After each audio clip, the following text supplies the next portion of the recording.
Ayan mga bestie, magluto na tayo.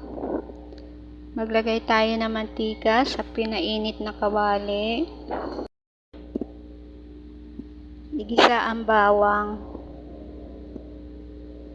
Halu-haluin hanggang sa maluto ang ating bawang. Mas masarap kung maprito-prito ang ating bawang mga bestie. Isunod ang sibuyas. Naamoy-amoy ko ang bango ng aking niluluto. Nagbibigay talaga ng mabangong amoy ang pagigisa ng bawang at sibuyas mga bestie.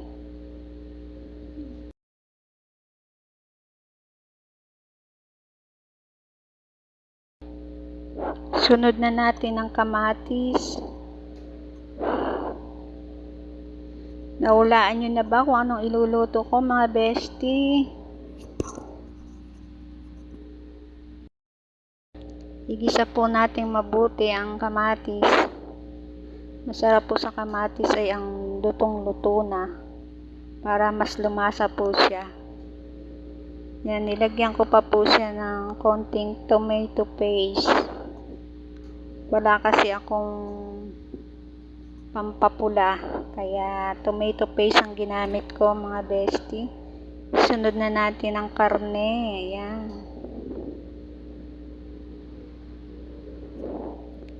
Ayan lamang po natin masangkot siya ang ating baboy na sahog.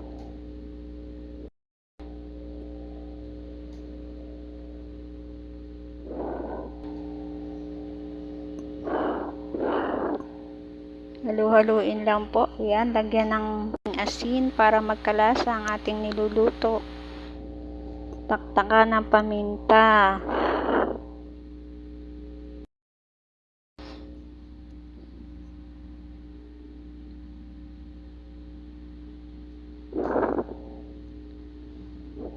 Kapag nasangkot siya ng mabuti ang ating baboy, maaari na nating isunod ang natitira pang mga sahog at panangkat sa ating niluluto.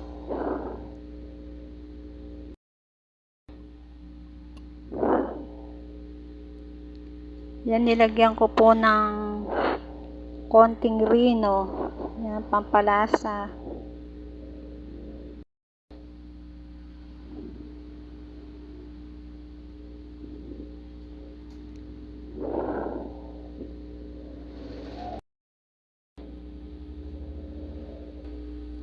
Halu-haluin lang mga bestie. Yan.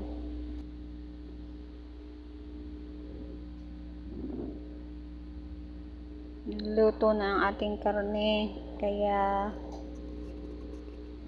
isunod na nating ilagay ang ibang sangkap.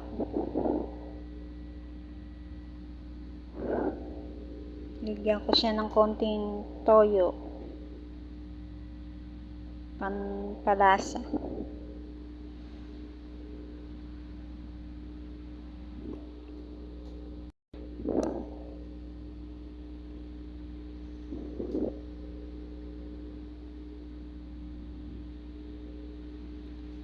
Kaya ilagay na natin ang patatas at carrots.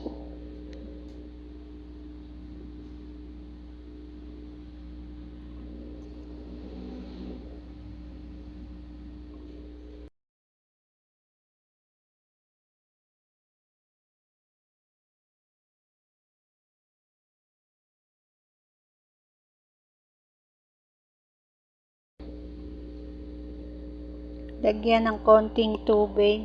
Yan, para maluto yung ating nilagay na carrots at patatas.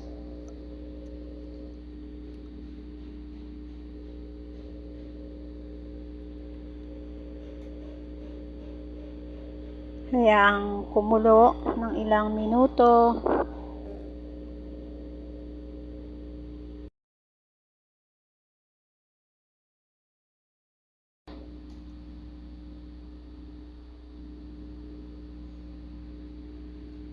Yung kumulo na siya, titingnan ko kung luto na ang ating patatas at carrots.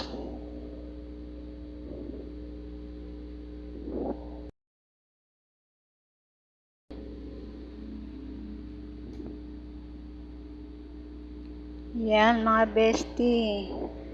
Luto na siya. Luto na ang aking giniling na baboy. Ulam namin today